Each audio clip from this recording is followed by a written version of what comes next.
মধ্যপ্রাচ্যের 9টি দেশে যেখানে ইরান ইসরায়েল যুদ্ধের প্রভাব বিস্তার করছে, সেই দেশগুলিতে প্রচুর সংখ্যক ভারতীয়রা বসবাস করছেন। কেউ কাজের তাগিদে, কেউ আবার নিজেদের সাংসারিক কাজে, সেখানে কেউ বেড়াতে।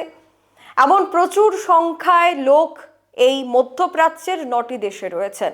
তার তথ্য এবার প্রকাশ করা হলো। কাজের তাগিদেই বেশিরভাগ লোক মধ্যপ্রাচ্যের এই 9টি দেশে অবস্থান করছেন, যারা ভারতীয় নাগরিক।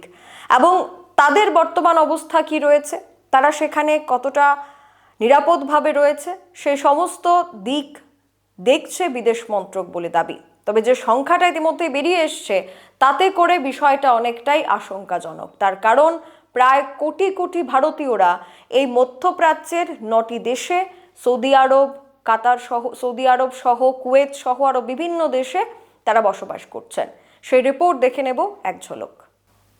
মধ্যপ্রাচ্যের 9টি দেশে যুদ্ধের প্রভাব, আর সেখানে রয়েছেন কোটি কোটি ভারতীয়। ক্রমবর্ধমান অস্থির এই পরিস্থিতিতে বড় প্রশ্ন হয়ে উঠে দাঁড়িয়েছে যে এই দেশগুলিতে বসবাসকারী ভারতীয় নাগরিকরা কতটা নিরাপদ রয়েছেন। ভারতের বিদেশ মন্ত্রকদের তথ্য অনুযায়ী মধ্যপ্রাচ্য এবং পার্শ্ববর্তী দেশগুলিতে লক্ষ লক্ষ ভারতীয় কাজ এবং বসবাস করেন। সংযুক্ত আরব আমিরশাহিতে ভারতীয়দের সর্বাধিক সংখ্যা প্রায় 35,54,274, সৌদি আরবে 24,60,603, কুয়েতে 9,93,284 জন, কাতারে 8,35,175 জন, বাহরিনে 3,23,908 জন ভারতীয় রয়েছেন। ইরান ইসরায়েলে এই সংঘাতের সরাসরি প্রভাব পড়ছে এই দেশগুলিতেও। ইসরায়েলে প্রায় 20,000, জর্ডানে 16,897, ইরাকে 17,100, ইরানে 10,320 ভারতীয় রয়েছেন।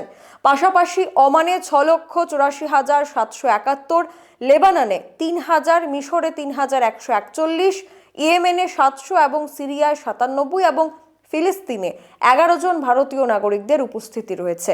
তাছাড়াও ট্যুরিস্ট হিসাবে রয়েছেন আরও প্রায় লক্ষাধিক ভারতীয়রা।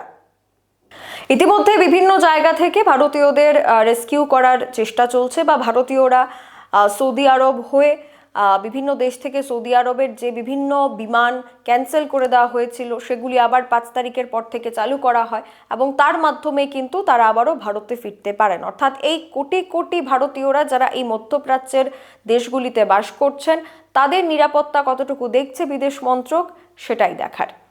এখনকার মতো স্পেশাল রিপোর্ট নিয়ে বিদায় নিচ্ছি। পরবর্তী গুরুত্বপূর্ণ খবরাখবরের জন্য চোখ রাখুন সোশ্যাল বাংলার পর্দায়। নমস্কার।